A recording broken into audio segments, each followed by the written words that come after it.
Hi, in this video I'm gonna show how I used a single mask to drive different elements. So the whole idea of the setup that I have here is actually pretty easy. Mm, let's see first what it does and then we can break it down. So if I go to this layer here, that is the main one driving the whole thing. If I paint in white, let's see, with a soft brush, I start building this shape here. In this case, I'm just trying to achieve like a dry wound, but it can be done with a lot of things. So I'm gonna show a layer here so I can explain how it works. The way it works is if I wanna use one single mask to drive to recreate this shape, first I need to identify different elements that are making it to happen. For example, in this case, I have a red area for the red skin. Then I have the scab, and then I have like the dry skin on top and some flakes around the red area too. So I would say that this thing has four elements: the red skin, the scab, the dry skin inside the scab, and then dry skin in the red area. So once I have that in mind and I know the elements that I need to build, then all I have to do is thinking where I'm gonna position each element in a mask. So let's say I'm gonna paint in different colors what I just said. So for example, for this cap, I'm gonna paint it in red. Oops. And let's say that I want this cap to go in this range. So the closest to the white part, or at least really close to the white range. So if I have 0 to 1, the cap would go all this way. Then if I want to recreate the dry skin inside the scab, I'm going to paint it in blue. Then they would need to go, these flakes, they would need to go obviously around the edge of the scab, and then maybe some of them inside. So then I would say that in a straight line, I would need my scab here, my dry skin here, then some here, and then some here. And then for the other elements, for the red skin, I'm going to paint it in yellow. So for this one, because it's the one that is underneath everything, hierarchy wise, I can place it taking almost all the range. So it could be from almost 0. Well, 0 it can be because it's dark, but let's say when it starts to grow, like from here, and then all the way here. And because the scalp is going to be on top, I don't mind if it occupies part of the same range. And then the flakes, they would need to be, let's see, I'm going to paint it in green. They would need to go from here all the way here. So they would need to occupy from here to here. So once we have the elements identified and then we think how the hierarchy is going to work, we just have to use one mask to position every element. Let me break it down. And then I'm going to show you how I broke it down inside the masks. So let's go for this first element here. I'm going to hide everything. And now if we open this guy, all I have is a tileable and then an HSL inside to make it more pinky. And then if I open the mask,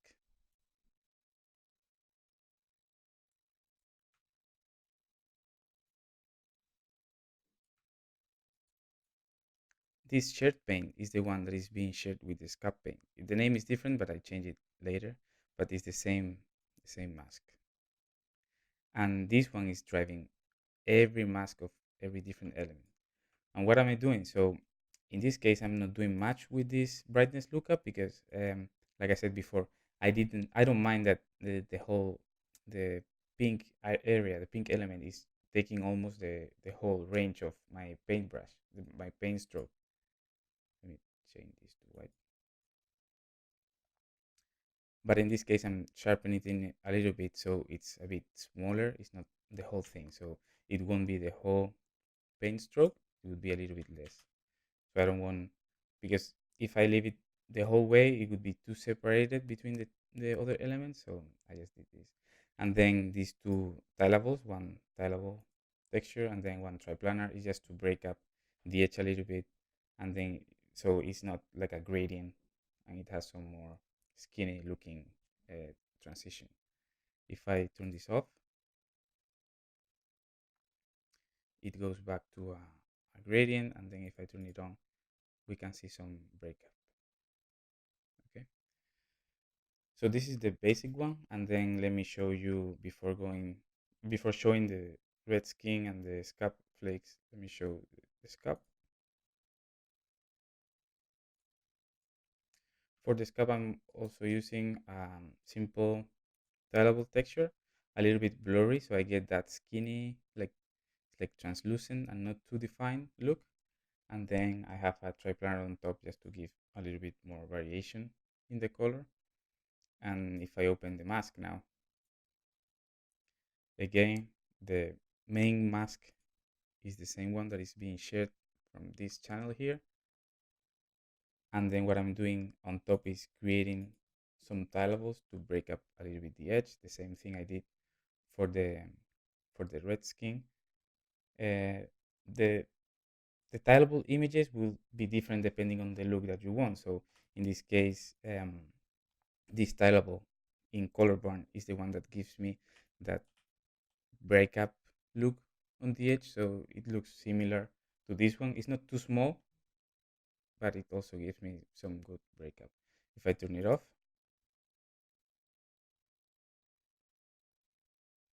I get like a plain transition. And then this guy here, the brightness lookup, is the one defining the range that I want my scap to occupy. So if I open, let me turn this on. If I open my brightness lookup, this is the curve that is telling me in which range the scap is showing up from the gradient of my mask. If I have this all the way here, see, it will span the range of the scap, and then if I shrink it, it will occupy less space inside the same gradient. So with this curve, all I'm doing is just masking where I want my element to be, and obviously I make it quite sharp because the edge of the scap is obviously quite sharp. So that's it. That's the whole idea behind it. And all I have to do is place different elements to make it more complicated or to make it look more interesting. But that's the whole thing. Just from the same mask and clamping the different positions inside the same range. If I open, for example, now the scap flakes, the flakes themselves are just a tilable texture with an HSL to make them brighter. And then the only difference between the setup from this guy, from these guys to the scab itself is just, you will see now. Let me open it again.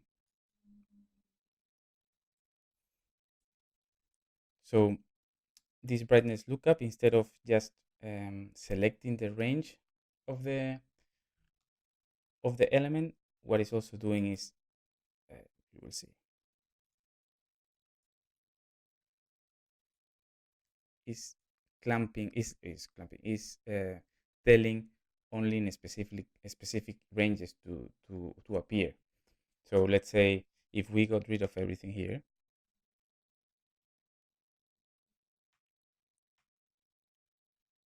see, it will be the same than the scap. So it will, the new element, the element 4, the scap flakes, this is actually wrong. The fourth element is occupying all this range, but I don't want that to happen. I only want, like I said, in the example here that I painted. See, in our line, we only wanted maybe the edge, like these lines here, maybe some inside, like closer to the whiter point, and then another one closer to, to one. So if we go now back to the element, the curve editor that we had, if we start playing with that thing in mind, if, oops, sorry,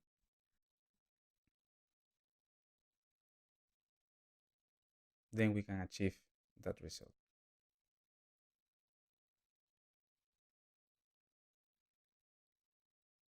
See, right now my range only is touching only the edge. If I move it to the right, it will occupy more to the inside. And then if I move it to the left, it will be appearing only on the outside. So once I have this, I can start adding more.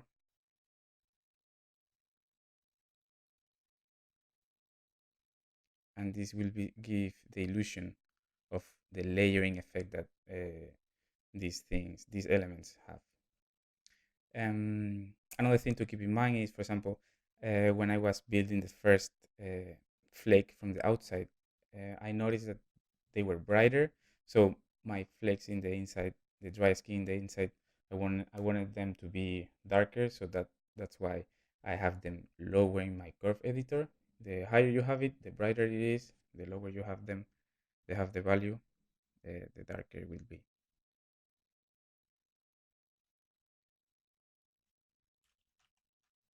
And basically that's it. That's the whole idea behind it. And then all I have here is the third element mask. So I'm just masking so it doesn't propagate outside. If I would eliminate this thing, if I would hide it, see, I can have flakes all the way, but then as soon as I enable this guy, and I just make sure that the range, like my element doesn't go further in the range. To do this, all I did is take my scap mask, make it, oh, sorry, make it a group. And once it's a group, I just have to share it. If I click it, you hold it, you press shift, and then you drag it and drop it in the other mask. All you have to do is just change it to multiply, so it will multiply the layer itself and it won't allow to go outside. If we preview this whole setup, the mask for the scalp flakes, let's see.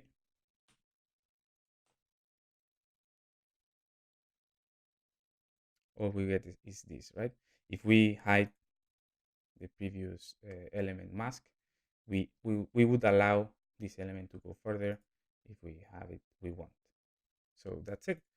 It's a pretty simple idea once you know how everything works, and it can be it can be used for different stuff, like I don't know, like dirt or some kind of mud, wounds, anything that it's kind of a procedural looking shape, organic, and then it's all about just recognizing the elements and making them in making the element to show up in different ranges, and that's it.